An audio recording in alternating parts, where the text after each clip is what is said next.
नमस्ते दोस्तों, आज हम बात करेंगे भारत में स्टॉक मार्केट के दो सबसे बड़े खिलाड़ियों के बारे में, बीएसई और एनएसई।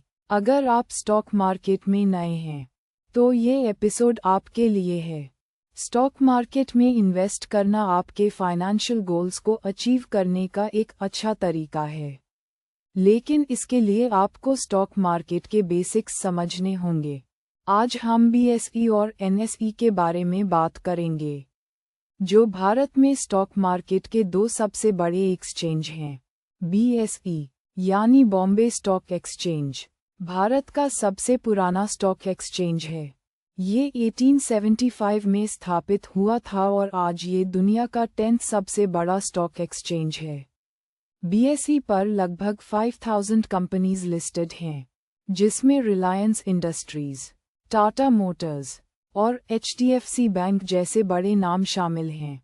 उदाहरण के लिए, अगर आप रिलायंस इंडस्ट्रीज में इन्वेस्ट करना चाहते हैं तो आप बीएसई पर जाकर उनके शेयर्स खरीद सकते हैं।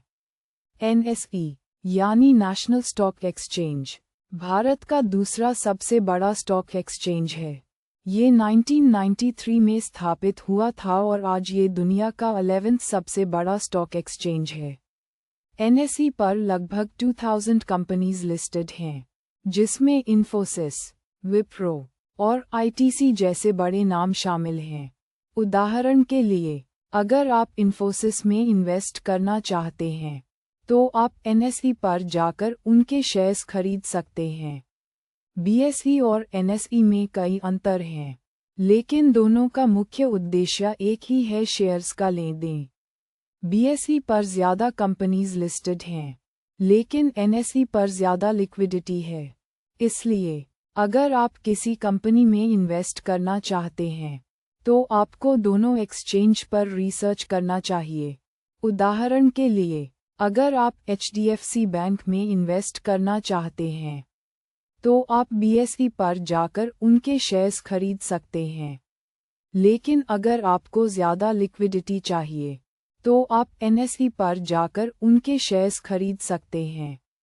इस एपिसोड में हमने बीएसई और एनएसई के बारे में बात की, जो भारत में स्टॉक मार्केट के दो सबसे बड़े एक्सचेंज हैं। अगर आपको ये एपिसोड पसंद आया है तो कृपया लाइक करें, सब्सक्राइब करें और अगले एपिसोड के लिए वेट करें।